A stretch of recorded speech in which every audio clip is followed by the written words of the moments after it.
So this is Sarah Milligan with the Oklahoma Oral History Research Program at the OSU Library. I'm here talking with Cora McKown. Now, do you go by Cora McKown Barnes? Nope. Cora McKown. Yeah. So I'm sure you know your name is there's lots of different versions of your name based on publications or time periods. So you also sometimes have gone by Candy, I think? Candy's a nickname, yeah. Candy's your nickname. Cora was my grandmother's name. That's how we got there. That's gorgeous. Okay. So Cora McKown now. Yeah. Sorry, that was a long sideline. Today's date is August 25th, 2016, and this interview is for the Cowboy in Every County O State Story interview series with OSU alum. Okay, so where I would like to start is a little bit about yourself, where you're from, and where you grew up, and maybe a little bit about your parents or your family. Okay. We're good? Yeah. I was born right here on this property. Oh, seriously? Seriously. This property has been in the family since 1919. And, of course, being born here, I was reared here, went to high school here, and, family been here always, lived here all their lives.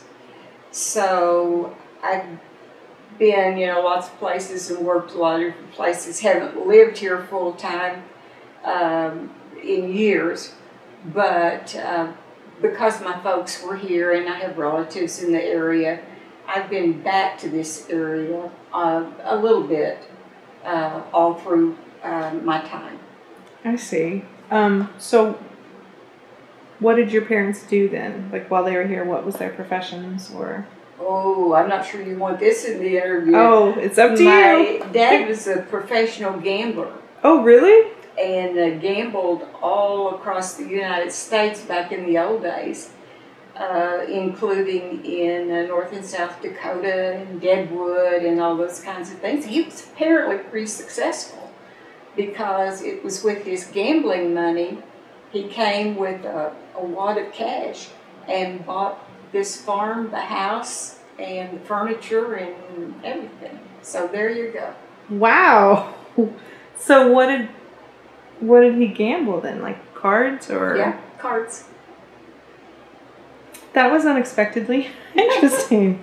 Isn't that fun? Yeah, that is. It's interesting. So, did your mom come with him when they bought the property, or did they meet here in the area? She was much younger, and she was the young girl that lived down the road. It first started out being the cook and the housekeeper. Wow. So.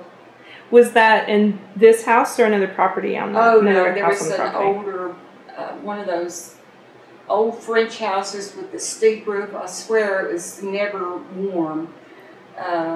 Because it had 14-foot ceilings and all that, and it burned in 1970. No, oh. I designed this house. I guessed it was not a 1919 property here. No, not a 1919 property. It's gorgeous though. Thank you. Yeah. And the stone is from the pasture. Really? Yes, and actually the pine paneling is also from trees here on the property. So when I did it, I knew I was going to, and we collected what we could from the property to build a house. That's great. When did you build this house? Let's see, 1994. Oh, okay. So just a little over 20 years ago. Right. That's great. Were you? I'm gonna come back to the other stuff, but now that were you living here in Atoka more permanently then, or was it still a part-time residence? It was toward the end of my mother's life, and she was not doing well, and actually we built this house so we could come home and help take care of her.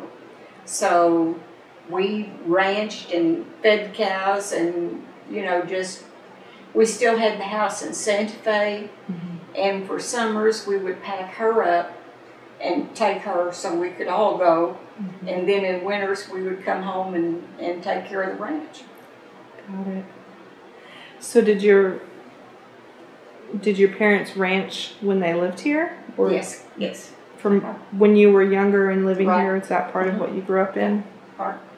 So mainly cattle then. Yes, and my dad died and my mother remarried, and my stepfather had contracts of taking care of rental property.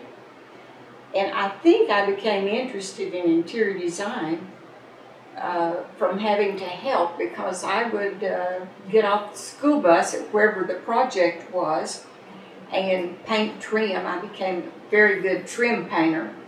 And, you know, help work on the properties, and because no one cared, I got to help select the colors and you know, do design projects. So I started early.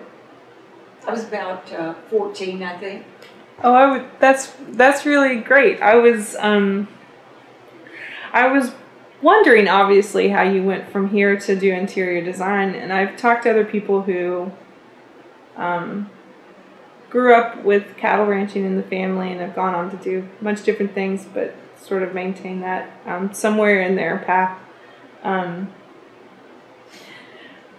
But I wonder, since your stepfather was doing other things as well, was the cattle ranch self-sustaining, or did it take, or was part of his, do you understand what I'm asking? Oh, was the ranching, you think, the income? Mm-hmm. Probably the ranching was the major income. The you know, the contract to maintain the rental property was supplemental.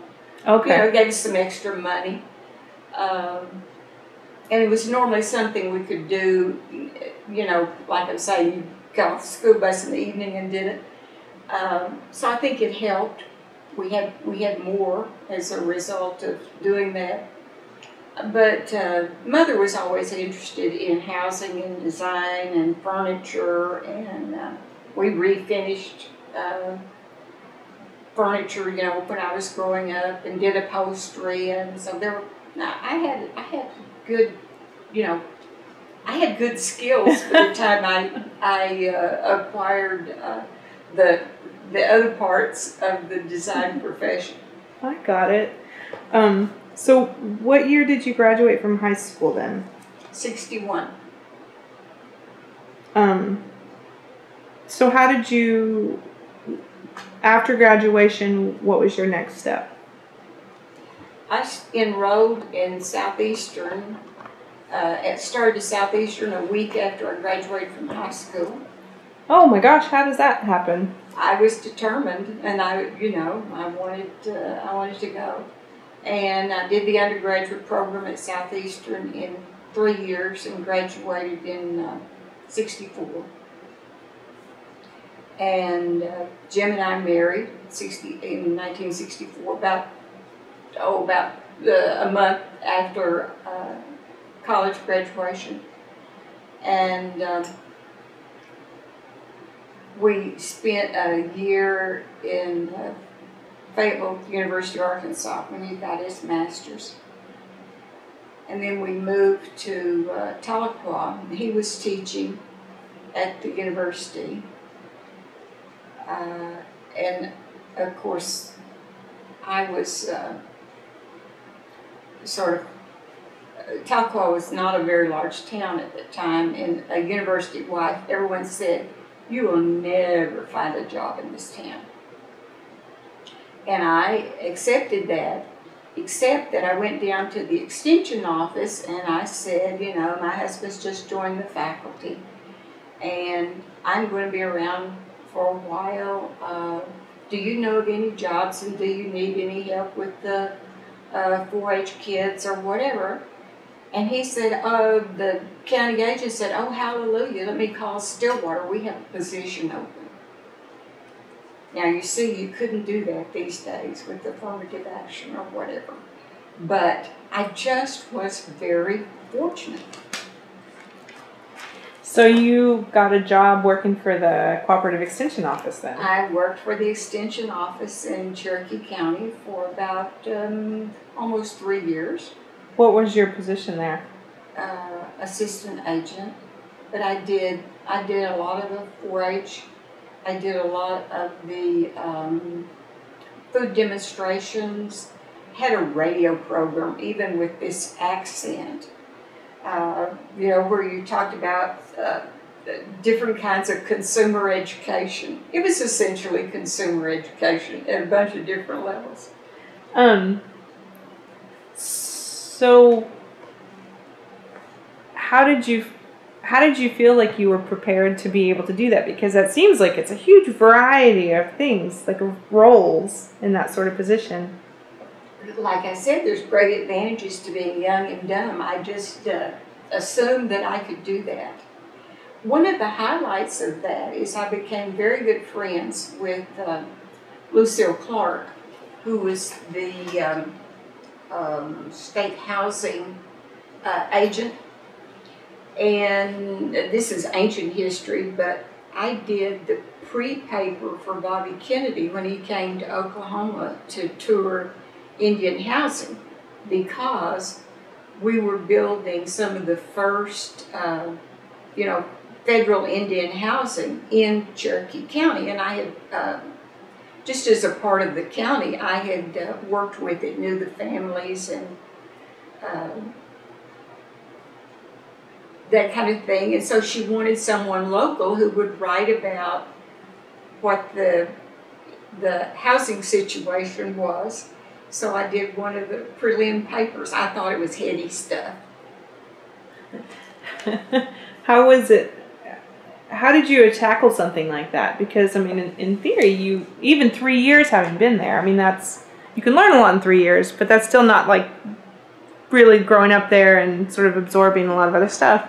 I really talked to the Indian families, and one of my jobs was helping them as they were moving from the old house to the new house, was to teach them, about care and at that time they wanted the Indian families to destroy that old house, and believe me, some of them were really old, but they were invested in it, and so the transition was not easy. And so I just based, I interviewed the families that I knew and had worked with, I included a story or two, and it was not a long paper. Yeah. It was it was one of the things that I did that was an unusual part of the job. Yeah, definitely. And that goes to how I got to OSU, because I knew, we would have our training meetings there. And so I knew some of the faculty. I was always interested in housing and design. So I'd done some special projects with the extension housing people, just because I was interested mostly. And the state did cutbacks, and they eliminated my position at Tahlequah, and so I thought, perfect opportunity, and so I was there as the extension agent 1 week and enrolled for the summer course. I must like summer courses, to start on my master's at OSU the next week. Oh my gosh! So as soon as my job ended, I went back to school. So, did you commute from Tahlequah, or did you move to Stillwater? No. I had a terrible little apartment in Stillwater, and I came home on the weekends. So when was this? This was 67, 68. I graduated from OSU in 68. Okay.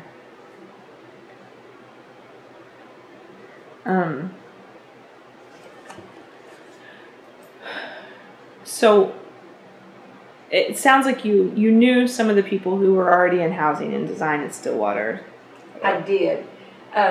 Well, I knew Dr. O'Toole. She was the dean of well, it was called home economics. I think they call it environmental sciences now. But I knew her, and I had been over, and Chris Salmon was the chair of interior design. Great influence. And I had been over and told her that my job was going to end and I was going to come and, enroll. And so I really didn't know her. I had worked mostly with extension folks, but we'd met and she helped me get enrolled, and it was a very smooth transition. Mm-hmm. So what made you decide that a master's was something that you needed to be able to do, or I guess why did you decide to get a master's degree? Was it opportunity, or was there a larger strategy?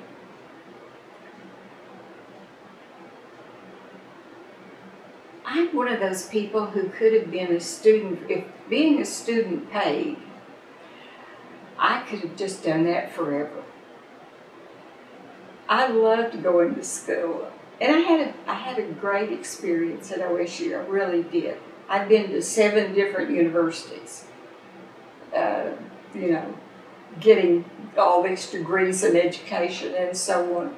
And OSU probably is my home university just because it is. I had really good people, and they were very supportive. Yeah. So what was special about OSU that makes it stand out as opposed to some maybe above some of the other places you've either worked or attended?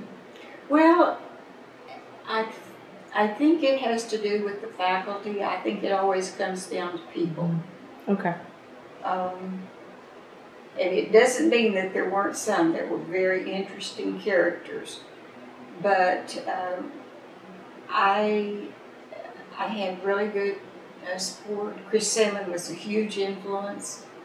I had no plans or concept of going on for a PhD, and I remember this very clearly. We finished the defense for my thesis, and Chris and I were riding down in the elevator together, and she said, well, it won't be too long till you have your PhD. And I looked at her like, oh, I can't believe it, forget this, never happening, I'm through. So I think she knew more than I did. She knew how much I loved being a student, I guess. They can usually spot that, I think. So, what about some of your fellow classmates? Do you remember students in particular, or was it really just the faculty that stood out? There were not a great many students in interior design in the master's program. I do have very good friends who were a little bit ahead of me in design. Eve Barbarina, who's just retired in interior design from the Denver position, and Dr. Kay Stewart, who was on the faculty, who came back and was on the faculty in interior design at OSU. Mm-hmm. So we still stay in touch and are very good buddies. So, do I know design students from OSU? Yeah. And, I was on the board for establishing the Chris Salmon Scholarship, so I know even more people and faculty who were, several of them came a little later than when I was an actual student there. I think there's probably a lot of assumptions that people know what you do with a home, like a design degree like that, and I don't think that those assumptions are usually correct. So maybe talk a little bit about that time, what some of the things that you were studying and other classmates were studying, and what some of the possibilities were to do with that degree now or then specifically. But well, there's probably more variation. What I don't like is for people to assume that you're going to go work at the local furniture store, which you might, but not so much. There's a great deal of commercial design, and a lot of people don't know that interior design is, like, I have designed a number of houses, doctors' offices, and I mean the building themselves.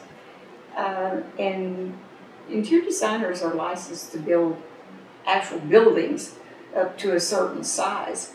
So, like I say, I designed this house and supervised the construction, and I've done a goodly number. I taught interior design 20 years, I guess, at the university level. But aside from that, the design projects have really been varied. And I lived in Colorado for a while. And for interior design students, you need to follow your own interest. But ski condos have to be if they're on a rental program, have to be redesigned every 5 years. So you really don't need too many of those to make a living. There's a great deal more than you realize. Probably one of the more challenging interior design projects I had was designing an emergency room for the hospital. Wow, how do you even come about with that as an option? Like, is that something they put out for contract or something that... No, I knew the people. It's a relatively small town,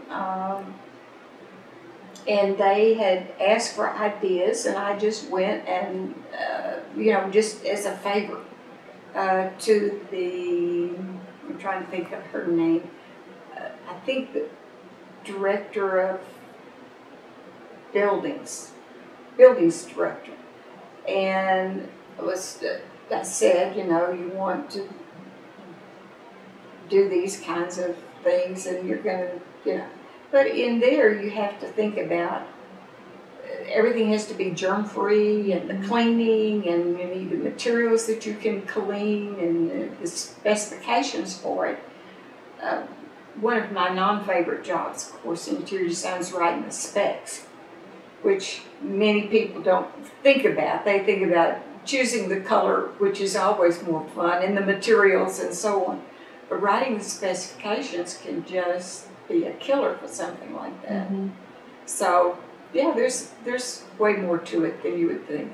So there seems like such a huge divide between something like renovating a ski condo or even a ski lodge and renovating or suggesting renovations for an emergency room.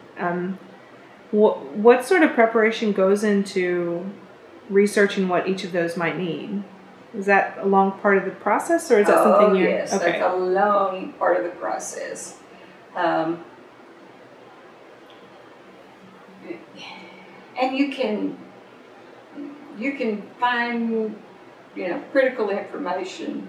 There's spec books. Mm-hmm. There's the internet. There's all of these kinds of... You can find this information. But I think a lot of people don't realize how much time goes in to the actual preparation.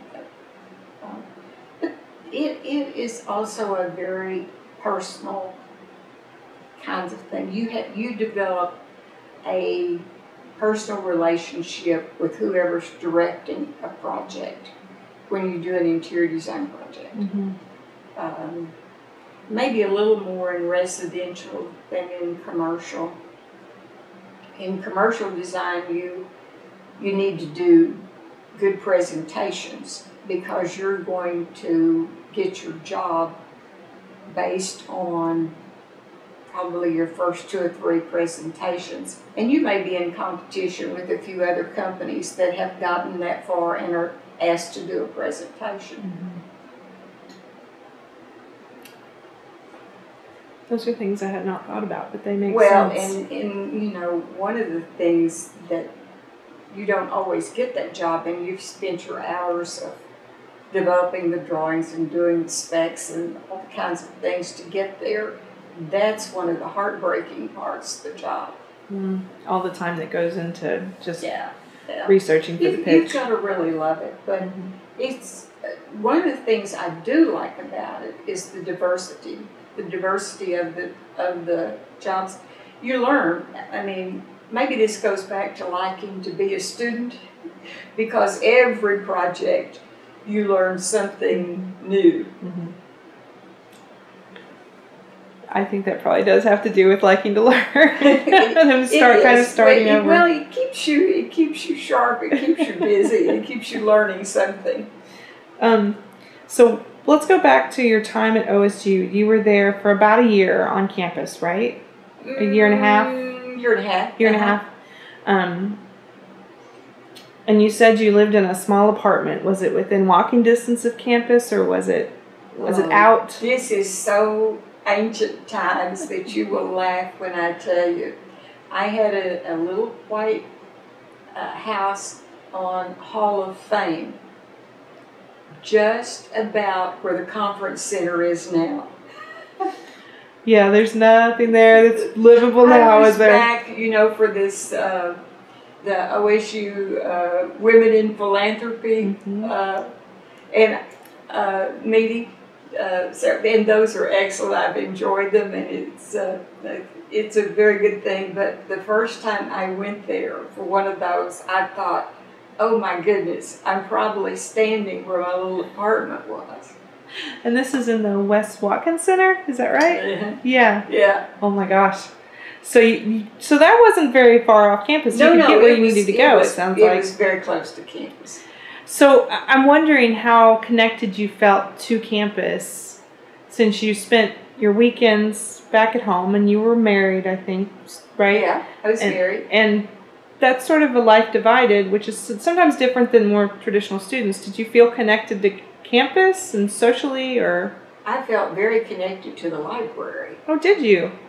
You weren't, in '68, you weren't looking all that stuff up on the computer. Yes, I spent lots of time at the library. And I had friends who were doing the same thing. One of my good friends was in the master's program in a different area. So yeah, I think I did feel fairly connected. Both to the faculty and to the campus. I really enjoyed it.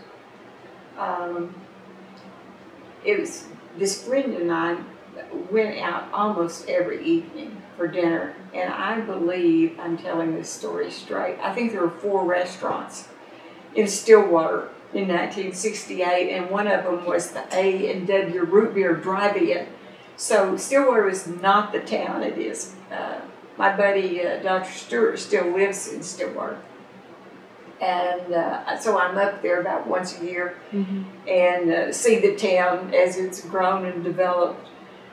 The campus, not so much. I mean, the campus has developed around the edges, but, pretty much in place. But the town has changed a bunch.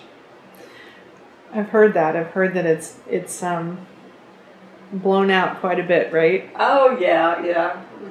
How has that been to watch that progression happen? Well, for a while, it seemed like Stillwater just sat still. And I was in and out, like I said, about once a year. So it didn't come as a total shock and surprise, but amazing, and I'm pleased. And I would see that town and I kept saying, this town's just gonna boom.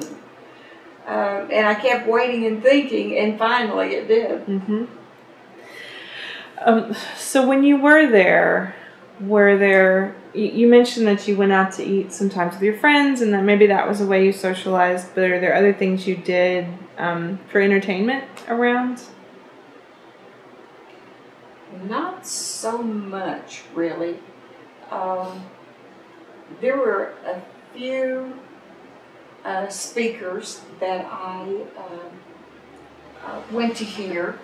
I went to the student union almost every day, and there would be a few things at the union, a few speakers that I went to. The environmental sciences college had in, some people, and we would go to those. Actually, I went to some of the faculty parties. There was a graduate student group, relatively small. But I was doing all that drafting and drawing, and my evenings were mostly spent at the drafting board.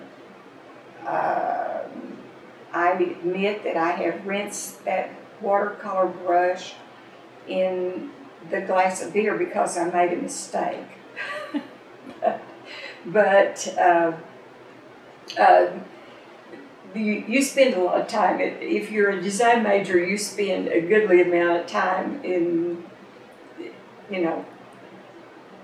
doing that next project. Yeah, well, and it sounds like you were on the fast track anyway. So I was trying hard. Yeah. So do you remember developing your thesis and the research for that, and maybe talk a little bit about what that thesis was? Do you remember it all? Oh, of course. I figured you spent enough time with it. The thesis had to do with color and light and your perception of color based on the surroundings. And we actually set up interiors and measured the light. And then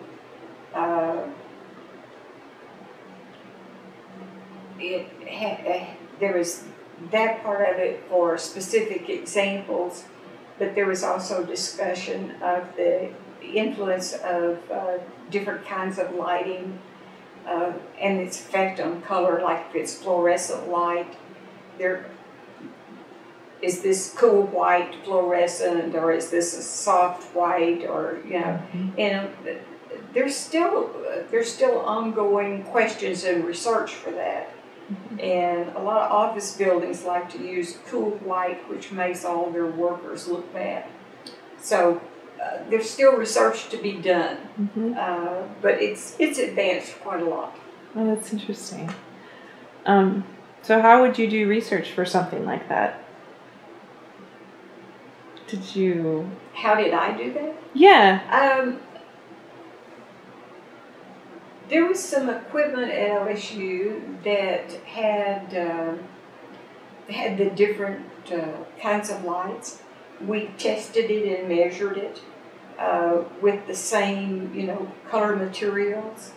I probably have the only thesis bound at the OSU library still yet that has a piece of red carpet in the middle of it. And then it has color pages that you fold over that to see the influence of color.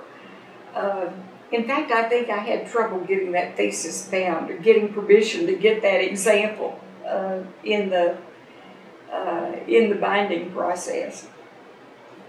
But it was great in that it was something I knew I was going to use in design. It was a very practical kind of thing, and yet I was very interested in light and color, and I have, from that, I am so old that all watercolor, all illustrations of interiors were done in watercolor back then. So I was very concerned with being able to render color accurately. And as a result of that, I have developed into doing artwork and now do watercolors and show my art. So you continue on and do things with your degree that you never thought that you would do. Yeah, I saw that you had done the illustrations for a book, From Tea Cakes to Tamales, that someone, right? Oh yes, so that's recent. That's recent. Let's see. Last summer, I did I believe it's 30 something another watercolor illustrations for this cookbook. And the cookbook came out, I think in March. Just 2016. Just recently. Yeah. I wondered how that all fit in. I thought, oh, she does watercolor as well, but that she makes does watercolor. total sense. She does batik. She does all those things. Yes. It seems like they I understand how they would So fit it's in. it's sort of a progression.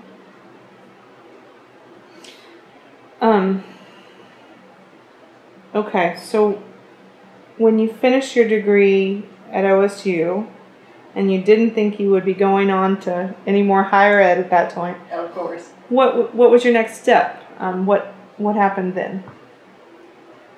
My husband Jim was just, waiting for me to finish that master's so he could start on his PhD at the University of Arkansas. Which is where he got his master's, correct? He got his master's and his PhD His there PhD. in comparative literature. And we moved from Tahlequah to Fayetteville that almost immediately. And I enrolled in some more courses, again, loving to be the student, that summer, even after I finished the master's at Arkansas. Mm-hmm. Well, because he was going to school, our buddies were all going to school. We had friends there, who had been working on these degrees together, so we'd all meet up in the summers and do summer courses. So I did my part and enrolled. Mm-hmm. And at the end of the summer series, I went up to my textiles teacher, Dr. Mary Cotton, who's an OSU grad, by the way. Oh, wow. And said, my husband is going to be working on a PhD here, and so I'm going to be here for a couple of years. Would you happen to know of any jobs? And I had waited till the end of August, the end of the class, because I didn't want it to sound like I was campaigning. And she said, oh, well, it's too bad you don't have your master's. We have an opening on the faculty. And I said, oh, but I have my master's. And she said, what are you doing in my class? And I said, well, I'm being a student. And she said, come with me. And she took me over and introduced me to the dean. It sounded like I never applied for a job in the usual way. And within about 2 weeks, I was on the faculty at the University of Arkansas, teaching beginning clothing and beginning textiles. They didn't have an interior design program. I think they had one course and I got to teach that. So therefore I was on the faculty at Arkansas at 25, yeah. And my husband was doing the PhD program, mm-hmm. and I was teaching on the faculty. So it seems like you stayed there for a good chunk of time, didn't you? I was there for 2 years and then went off and did my PhD and then came back. Ah, okay. And when I did the PhD at the University of Missouri at Columbia. And when I came back to Arkansas, one of the reasons that I came back to Arkansas, the PhDs in interior design are actually pretty hard to find. Mm-hmm. I think I was number 30 when I finished my degree. And I had several job offers. Not that I was so terrific, but I had several job offers. But I went back to Arkansas because they were interested in establishing an interior design major. I see. So again, it was very heady stuff. Not that I was, so excellent or so wonderful. I was what they had. I was the only PhD in interior design they had. So and this is also very heady stuff, the dean was very interested in establishing this degree. So here's this little assistant professor going over to meet with the dean every 2 weeks to talk about how we establish this degree. Right. So it was a great experience for me, great learning experience. It put me way ahead, of where I would have been in sort of the normal progression of academia. Mm-hmm. Did you know before you went to get your PhD that was one of their goals in Arkansas? No. Oh, really? No. So what made you decide to leave Fayetteville to go to Missouri to get your PhD? I think just being on the faculty at Arkansas, I really liked it. I didn't know that I would like university teaching, but I did. Mm-hmm. And so I thought, if you're going to be in university teaching, you have to get your PhD. Mm-hmm. And at that time, OSU didn't offer a PhD in housing and design, and Missouri was the closest program. I also applied at Florida State. I thought, if you're going to be a poor student, you might as well be warm and happy. And I had a letter from them that said they were closing their degree program. So I elected, Missouri was really my second choice because it was cold. But anyway, mm-hmm. And when I interviewed at Arkansas, they did, sort of promise that if I would come, they would do this. Okay. So when you went back to talk to them, you knew that was what interested you. Yes, and really it was one of the motivators, because I knew it would be something I just wouldn't get to do other places. I would get to be the assistant prof who, taught some classes. Mm-hmm. What were some of the other job opportunities on the table? Do you remember? There was one at Florida State to be the extension housing person, which was tempting because I had really, looked at that when I was working in extension, mm-hmm. University of Tennessee, and they offered me more money, of course. And that's a beautiful campus. That was tempting. Mm-hmm. But I really, I saw it as an opportunity, and a challenge and an opportunity. Mm-hmm. I want to touch on something that one of the things you mentioned made me think about this. Talking about being a poor student. So you were a student for an awful long time. Was it easy? Not easy. Were you able to work and go to school at the same time and support yourself through? Or was there some sort of, like, now we think about students that go to school for a long time always come out with so much debt. So I'm curious what the difference was. I came out with no debt. Right. How did you manage to accomplish that? Well, I think Jim and I took turns. When I was on the faculty at Arkansas, he was working on his PhD. He had an assistantship, but we lived well. We bought a house in a very nice neighborhood. I think we really took turns, Mm-hmm. And then no, I didn't do assistantships because I was always on the fast track. And for the Missouri, he took a job at a college in Missouri, specifically because that's where I needed to go to school. Mm-hmm. Mm-hmm. So, we've taken turns. Right. And supported each other through that. And believe me, we both grew up as poor Oklahoma children. I started the Southeastern with a job, a very old beat-up car I had paid for myself, and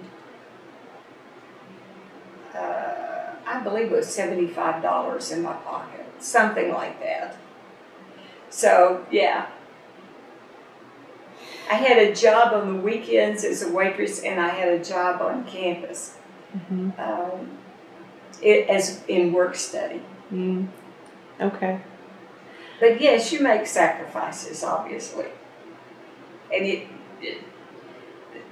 part of it's not bad if you love being a student. But yes, going through all that education took some time. Well, and that makes me wonder something else too, because you both grew up in southeastern Oklahoma. We did. Was education something, and this is specific for you, but feel free to add anything else. Is it something that your family encouraged, that education, or was it, or Absolutely, Okay. absolutely. My dad, the gambler, had a couple of years of college and understood the importance of education. And from very early, I am talking probably 5 years old, sitting in the rocking chair, he would say, well, now, honey, you'll go to college and you'll be okay. You'll be a smart girl. You'll be okay. Did you have any siblings? No. Can't you tell? I don't like to make assumptions. Sure. But I thought maybe. So that's really, I think that's interesting too. Because it takes such a long path, sometimes that can be an issue. Well, Jim went a different path in that he went to Oregon and worked in the lumber. He was the guy who rides the logs around on the pond, and he went and worked for 9 years before he came back. We met at Southeastern, but before he came back to go to college, and he had saved money. He went and worked and saved money to go to college, and then he would go every summer. The people that he worked for there saved this job for him, and then he would go every summer and work in Oregon in the logs, and it just about paid for his college education. So different paths. People do these things in different ways, but it always takes work. It always takes sacrifice. So coming back to starting the interior design program at Fayetteville. So you talked about meeting with the dean and being able to advise and help plan. And you were, I think if I'm following right, still in your mid-20s, right? Mid to late 20s at this point? No, I was, I finished my PhD at 29. Oh, okay. So it's 29. 29. So what were some of the things that you were able to advise as priorities for starting a program at that point this would have been the early 80s when it would have been taking off? What were some of the priorities? What are the things that you advised to happen? Well, interior design programs are accredited, and I was very fortunate in that my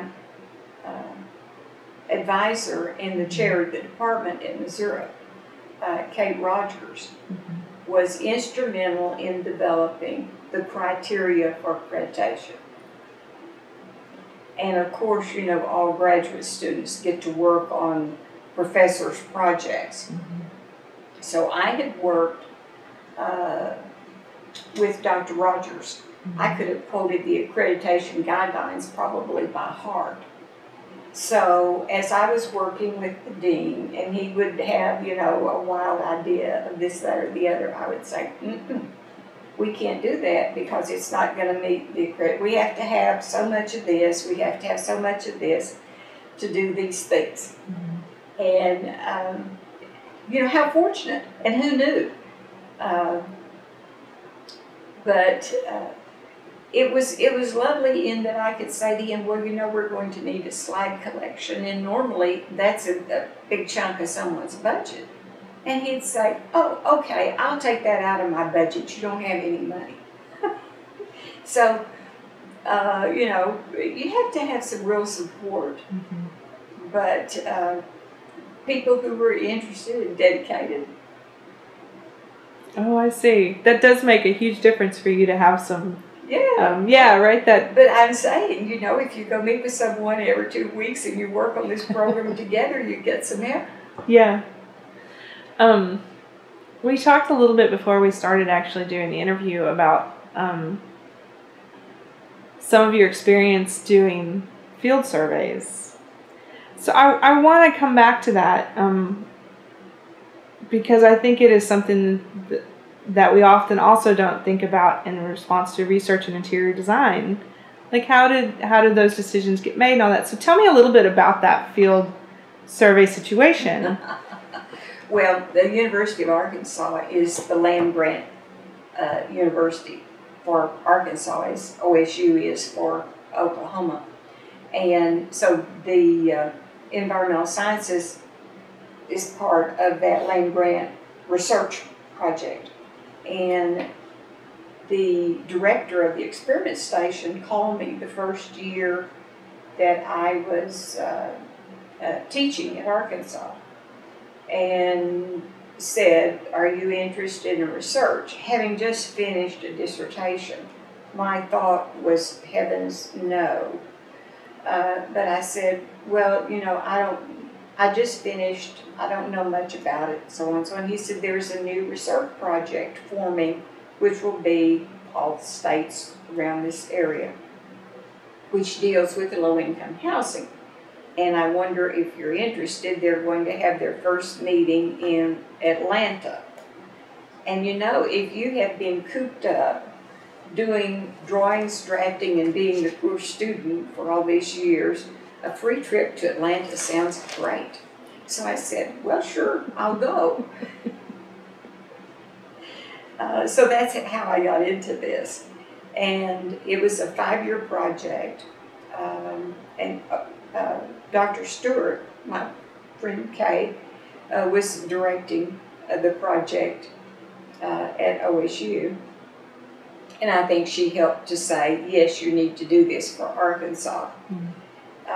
And so as a result, we went out and actually interviewed in 2 different counties in Arkansas.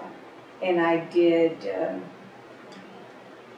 interviews, I believe, 2 different summers. One summer, I spent all summer in Jasper, Arkansas, where Deliverance was filmed.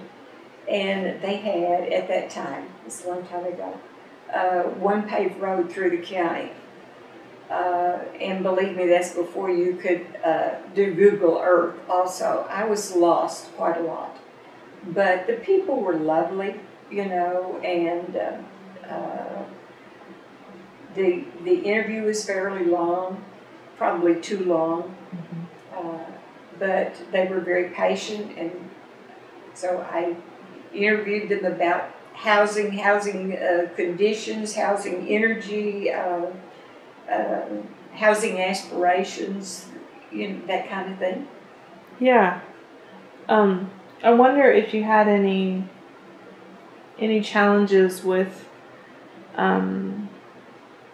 people trusting you enough to want to talk to you. Were there issues with you being from the university or being sent from a federal group to come into that rural community and talk to people? I think it helped for me to grow up here in the country, in a farm environment, because I knew that environment. I never had too much trouble with that. And we hired local interviewers. I hired an interviewer in that county who was also doing interviews. And so I would sometimes ask her, I have so-and-so's name, do you know them? Mm-hmm. What do I need, what can I say that will help them to know that I'm okay? So that, but it was an interesting experience to go from the university to Jasper, Arkansas. Yeah. Beautiful country, beautiful country. What are some of the things that you think you discovered from doing that project? Well, I think interviewing is a technique unto itself. And I had done a little bit of it when I worked with the Indian Housing Project. But to really tighten down on how to sort of move through, and like I said, the survey, we were all too new graduate students. We wanted to ask every question possible. Was really too long. But how to, sort of try to stay on track and to move through the project and still be polite and so on. And two, I think some of the things that you would find out in conversation before and after the survey were also very helpful in understanding the real problems that people were having. Mm-hmm. So, do you know of anything that was done with that survey material? Was it used in some way that helped? I mean, like, how was it used? Oh, one of the things, we got to go and testify before the HUD housing program and the FHA in DC. What they do with that information, you're never quite sure. There were a goodly number of publications that came out of that as a part of the agricultural research kinds of things. There were a goodly number of journal articles. We did some presentations at the National Housing meeting. Dr. Stewart and I did a presentation together, and both at OSU, and I was teaching at Texas Tech by the end of that project. But both of us had master's students. Isn't this nice to have moved from professor to having a master's student instead of being one, who did thesis based on the research. Oh, okay. So there were some nice recommendations to come out of it, and I think particularly FHA picked up on those recommendations. We did work for Tennessee Valley Authority, and they used some of this data in that was sort of the beginning of doing energy efficient housing. And as they did some developments in Muscle Shoals, Alabama, they used our data for actually doing the energy efficient housing construction. So that was neat to see the... Yeah. So was there something that surprised you that came out of the stories that you heard from people or the interactions that you had? Here's one of the neat stories I remember. An older couple living out absolutely in the countryside by themselves. And I was super concerned. I mean, just for their well-being. They're up late 80s. And they couldn't either one see well enough to have a driver's license anymore. And I am just, about to panic here. This will tell you how good neighbors can be. The post lady, they would leave a list for the post lady. She would bring what they needed on the next day and drop it off at their house. So wonderful, you hear some wonderful stories. their church people would come and get them and take them to church. So, you know, community really is a very important concept. I think it's important now, and that we're losing some of it, but it really sustained their independence. But you run into situations when you're thinking, oh heavens, you know, what can we do here? How can we get some help? And I think there are many situations at that time of the people, how do they maintain their independence as long as they can? How do they know what the point is when they can't? And that's a big housing issue still yet. We may solve it in a different way, and I think it's going to be an even larger one in the future as our population ages.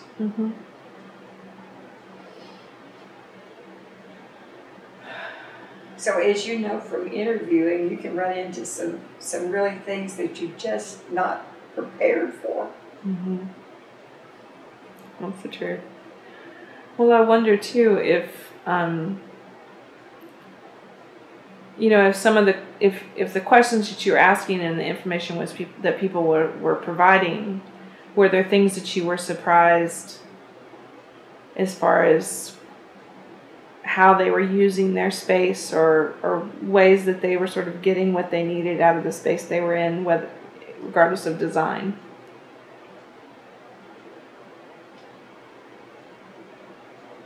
Well, at that time, in that environment, the front porch was very important.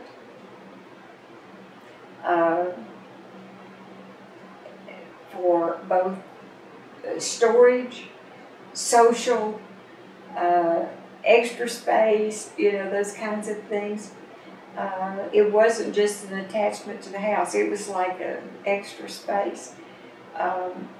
But you also learn how important the immediate environment is and was. And of course, because I was doing interviews out in the rural area, how important not just the space in the house, but having open space. I think, you know, none of those people would have done well in an apartment. They are, because they're so used to having a larger environment. And I visited some houses where they had, as they'd gotten older, they had readapted. They had moved had to move the bedroom downstairs and took over the dining room, moved the eating into the kitchen.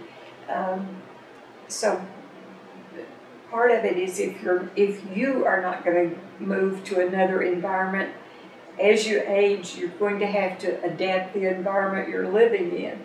And there were several examples of how they had done that, and there were several examples of where I called people and said, you need to get out there and put up some porch rails.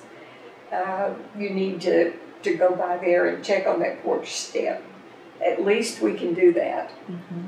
And it's great to have programs that will do that. So that's somebody you would call officially in the county and say, yeah, can we do this? Yeah. So you said that survey, the work that kind of came out of that survey lasted a few years. 5 years. 5 years. And it sounds like in that time period you also had a professional transition? At the end of that 5-year period, I had never been to Lubbock, Texas, had none of those things. And I think this is the temptation of ambition, because they wanted to start an interior design program. Well, you remember when I said I saw the opportunity at Arkansas as a learning, what interior design professor are you going to get who's going to know how to set up a new department? This time we're becoming a department in a college as opposed to just a major. But it's the same kind of a deal. Mm-hmm. And they really, called me up and sort of made efforts to have me come just from my having had this experience at Arkansas. Mm-hmm. So what wooed you down there then? Well, a whole much larger environment. I think the opportunity to establish a department, to have they agreed, not immediately, but that I could develop this on into a graduate program. Mm-hmm. And they agreed to support my research work, and it's just a much larger opportunity. Mm-hmm. But I had never experienced the flatlands and all of that kind of stuff. It is not as beautiful an environment as Fayetteville, Arkansas was. Mm-hmm. So what kind of work did you do while you were down there? I mean, building the department, I understand that, but you said they also were going to fund your research. What was the kind of work that you were doing while you were down there? We did more work on energy efficient housing, partly because that was, becoming a very large thing in housing. I did quite a bit of work with passive solar and earth sheltering. And we did several books, articles, that kind of thing that,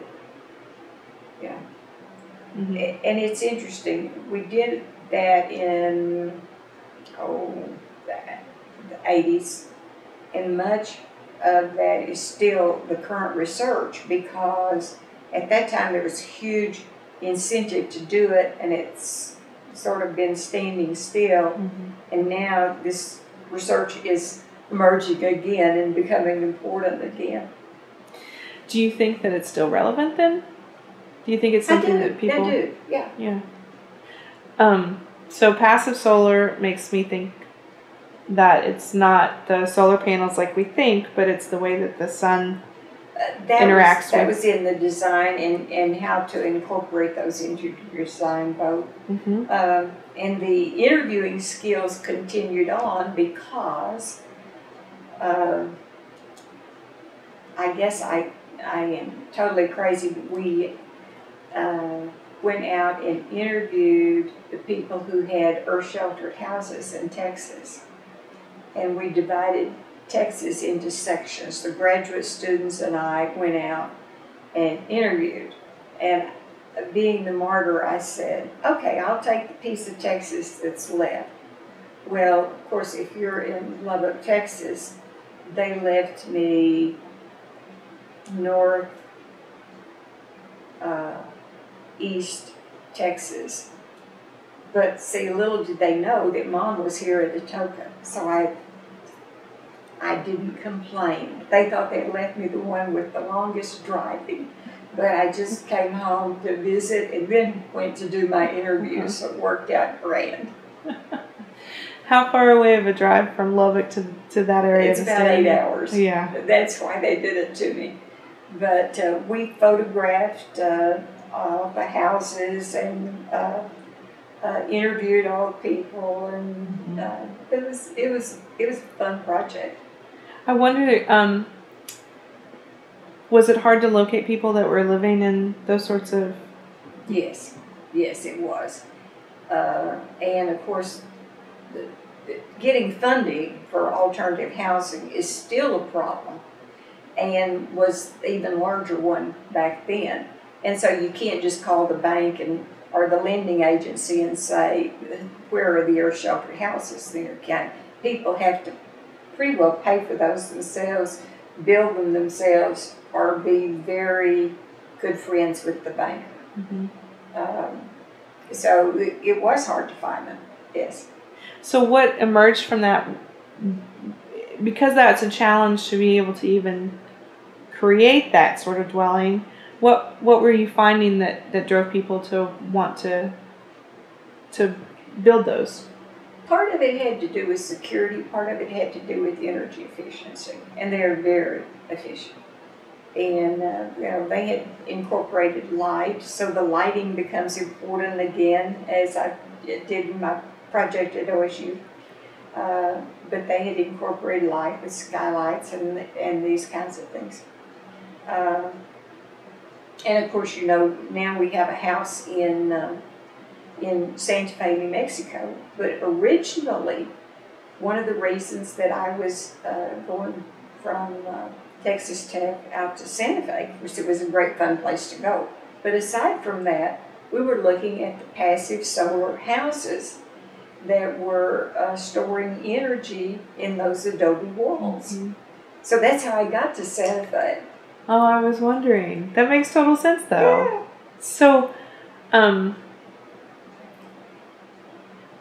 So I still wonder, because it does seem like that there is energy efficiency and all those things when you think about those alternative housing. Why haven't they caught on more, and why are they still so hard to be able to get funding and support for creating? It is in the funding. A great deal of it is in the funding. Part of it is their, federal guidelines mm-hmm. for the funding agencies, which are really not up to date on energy efficiency. Mm-hmm. And, the U.S. invented the solar panels and the silicon, all these kinds of things, and yet now they're manufactured in China. We missed a great opportunity because we couldn't fund their development. Mm-hmm. The Chinese funds it through the government, no problem. Mm-hmm. But for us, since it was going to be private enterprise, they didn't have the loop of the people who were using that to fund the development of the technology.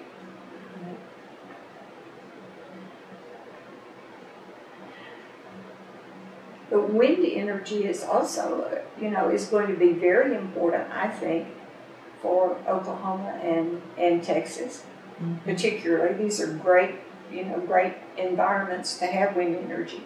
Mm-hmm. So I think that we will still do this. It's taken way longer than I thought it would. Mm-hmm. Well, what were some of the things that you saw were successful and established, for example, in Santa Fe, that could be replicated other places? Well, you can do passive solar for your hot water heating, and that becomes economically efficient fairly fast. Mm-hmm. And now there are actually kits and instructions that you can just find on the internet on how to build your own solar panels to do that adaptation.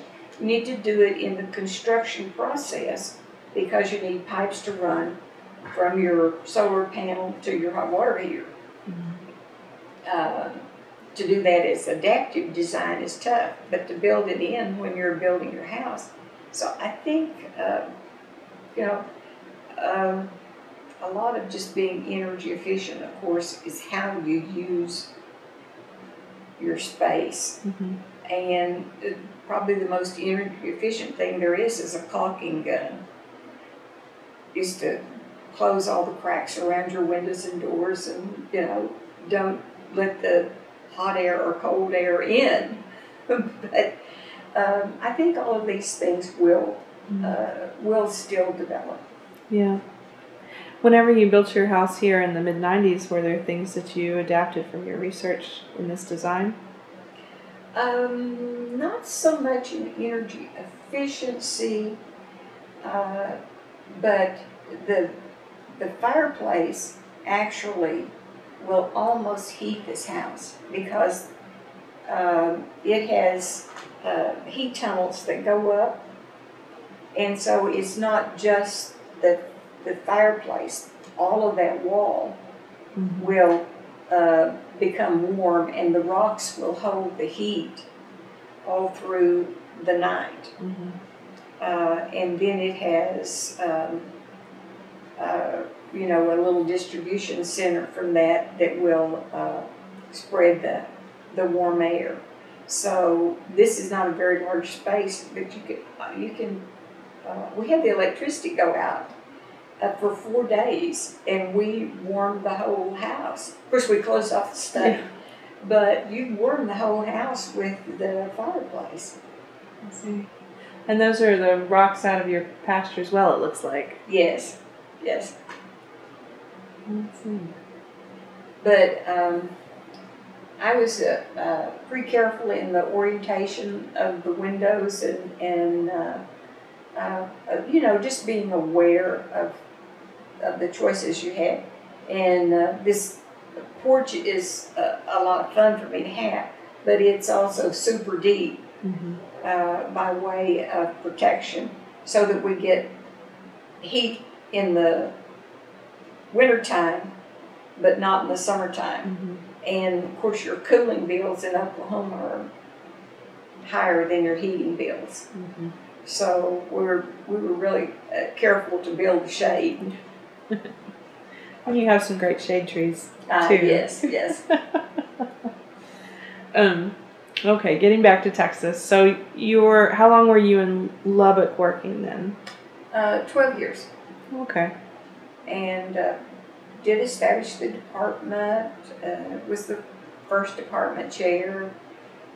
Did get to offering a PhD in interior design, which was one of my goals, partly because there weren't very many programs in the nation.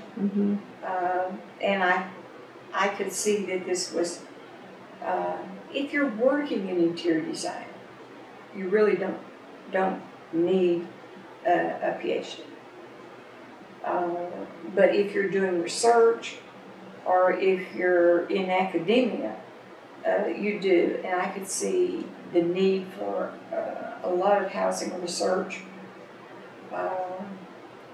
Most of the people who make the decisions in HUD are PhDs in housing and related areas, architecture, so on. So I could see a need for a graduate program. So it took me some time and effort. I'm sure to establish not only a department, but all the way up to PhD. Yes, it did. It did. A lot of effort. So where did you go after your 12 years in Lubbock then? I moved to Colorado and did, the art and the design, you know, became more important to me. Moved to Colorado and actually opened an interior design studio and art gallery, and had a fantastic time. So that's a big move, though, leaving from academia where you've been. It's scary. What made you decide to take that leap? I'd sort of come to the end of, it was either make another move or stay there. And staying there held no more promise for me.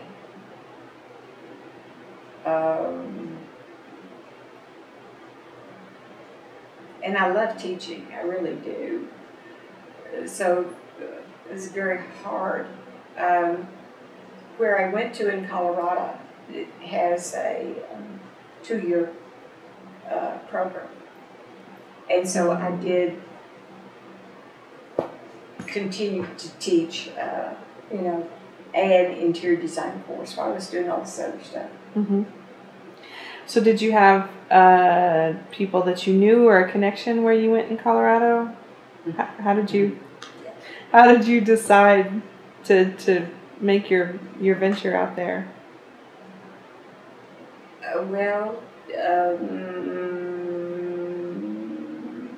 it was really more personal than Okay. It was more personal than academic. You know, I was off on a new adventure. Got it.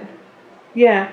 Well, and I'm really asking because I think especially when students are thinking about what opportunities there are in life, when they're in the college level and they're looking out and they, you know, to see how people have different paths and how they end up different places has been, I think is interesting. You know, it's kind of, you often just see the next step in front of you, or I'm going to get out of here, I'm going to have a paycheck and it's going to be great, and not this sort of like. Well, you know, if you had asked me, are you going to stay in academia all your life and retire from it, I would have absolutely said yes. And I loved it. But, you know, I was politically within the university system to the point that nothing more was going to happen for me. And that's, you know, sometimes it just has to do with your boss, one person. I was offered wonderful opportunities at Texas Tech, grew a lot, learned a lot, and so on. But when you realize that, I would say to people, when you realize that, either resign yourself to nothing more is happening for me, which is not my thing, or you move and go. But of course, this is why I was able to tell you that all of those condos need to be redesigned in 5 years. Right. I did a few of them. So how long were you in Colorado, and what are some of the things that you did there besides the condos? Besides the condos, well, the emergency room. Oh, that was there too. Okay. Yes.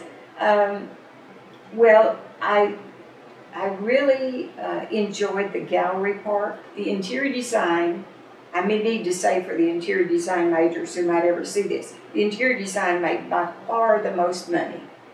But because of the art gallery, I met a whole new bunch of people who were the artists I was representing and the shows we had and so on. And that was absolutely fun and delightful. And the first, of course, it's a very scary thing. You give up tenure. I was full professor, definite paycheck coming next month. All of that is very frightening. But I will say to the interior design students who need to know this, there I was, very, very concerned with this. The first month that I had the studio and gallery open, I made the equivalent of my university salary. So, but I was very frightened. And I, of course, had some money saved and some security and a house and all those kinds of things that you need to have before you make that leap of faith.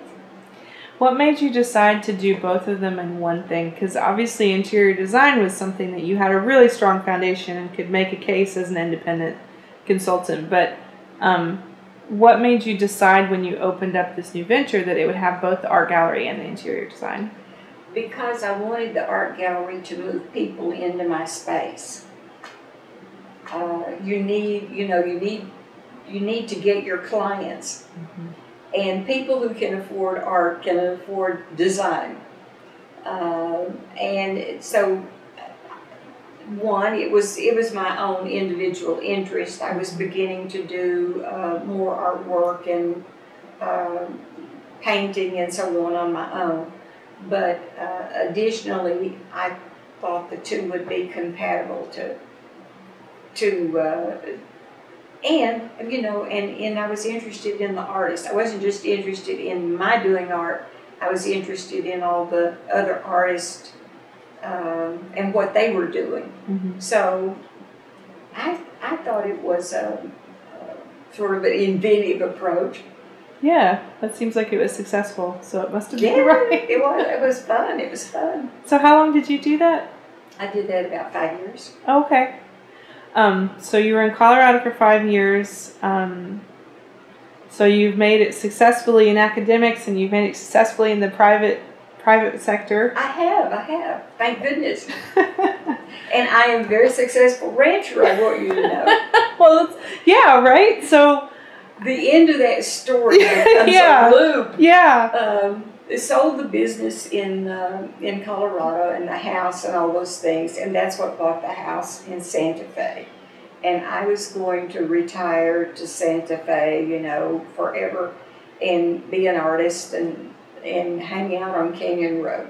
Mm-hmm. And then Mother became ill, and I built this house.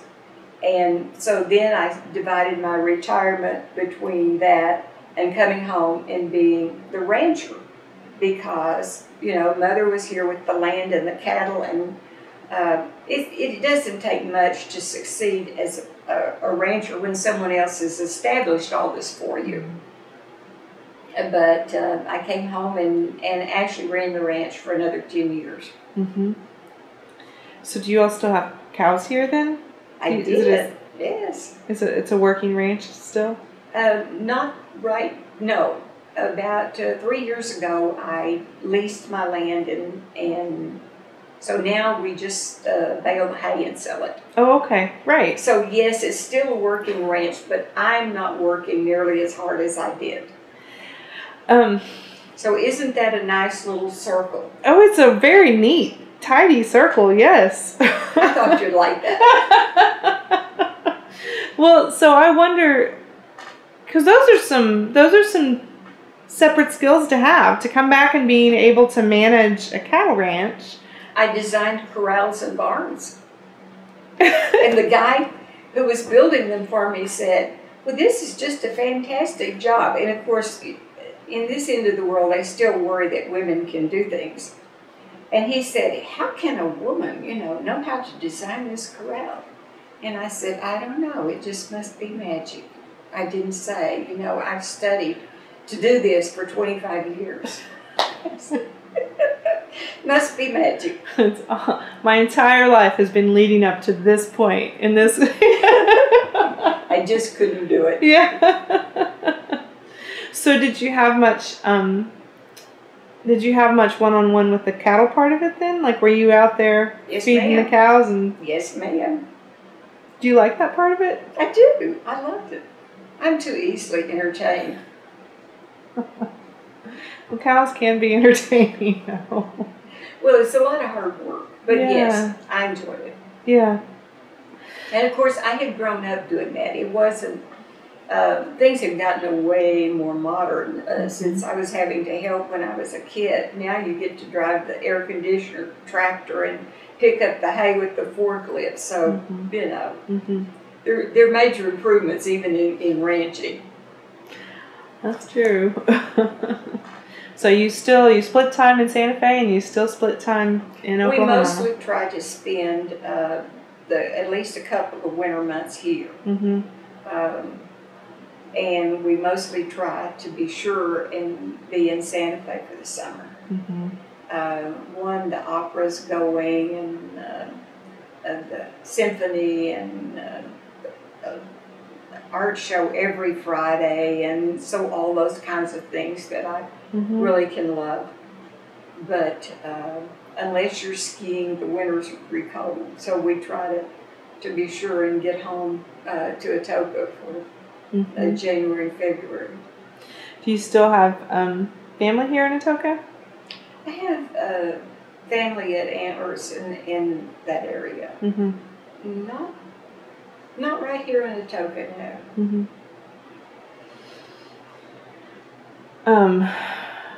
But of course, I have friends that I went to grade school with. Yeah. And there's nothing quite as lovely as these people that you've known forever. So how are some of the ways that Atoka has changed from when you grew up here to, because you've periodically come back here for different periods of time, and I'm just curious, that sometimes lends a different perspective for maybe how Atoka has changed over the years. Well, I see the land being way more divided. Most of the land here was parceled out in 160-acre blocks, A lot of it coming from Indian allotments originally. Mm-hmm.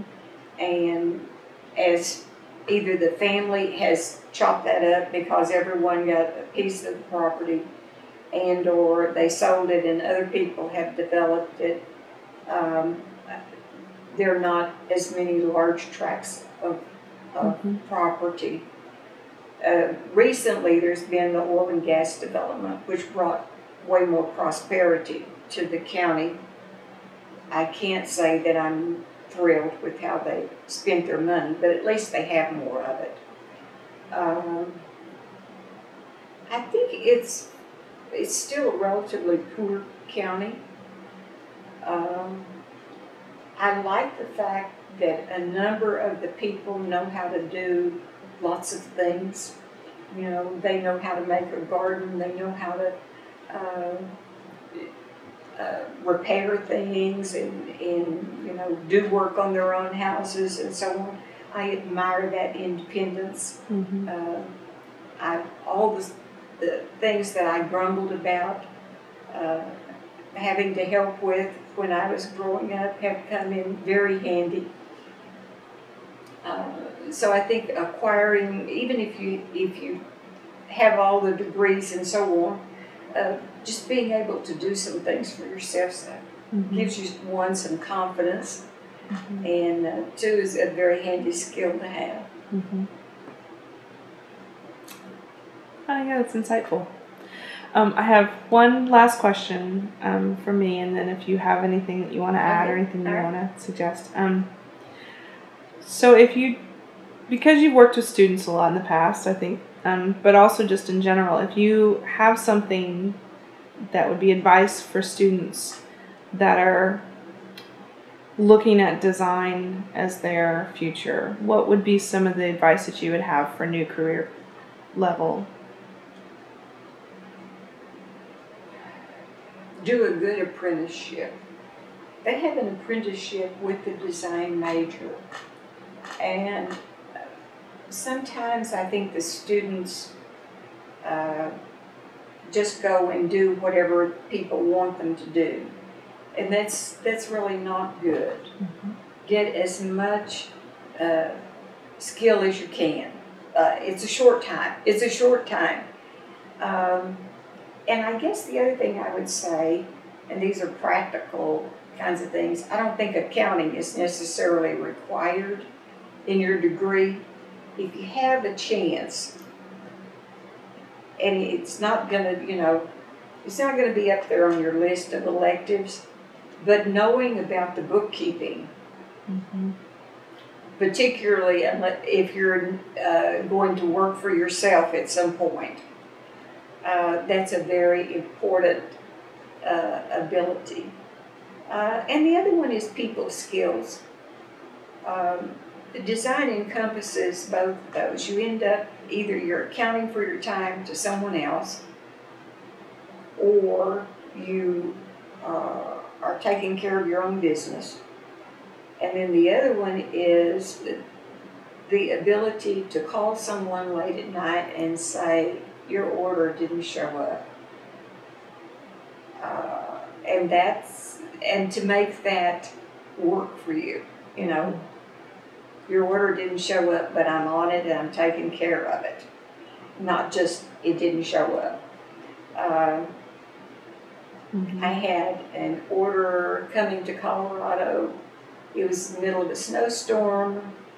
The truck with all the furniture in it blew right through my town and went on to Denver and dumped my whole load. So you need to be able to solve problems. You need to be able to communicate, and you need to be able to communicate with people of all different educational levels. That's very practical advice. You're right. I think that's good. Well, I think that's all that I had. Do you have anything you want to add? This is a great project. Great. Fantastic. Thank you for finding me. Oh, thank you for your patience. Once I figured out that the white cattle prod or the cattle gate was yours, then I was there. You made it. That's right.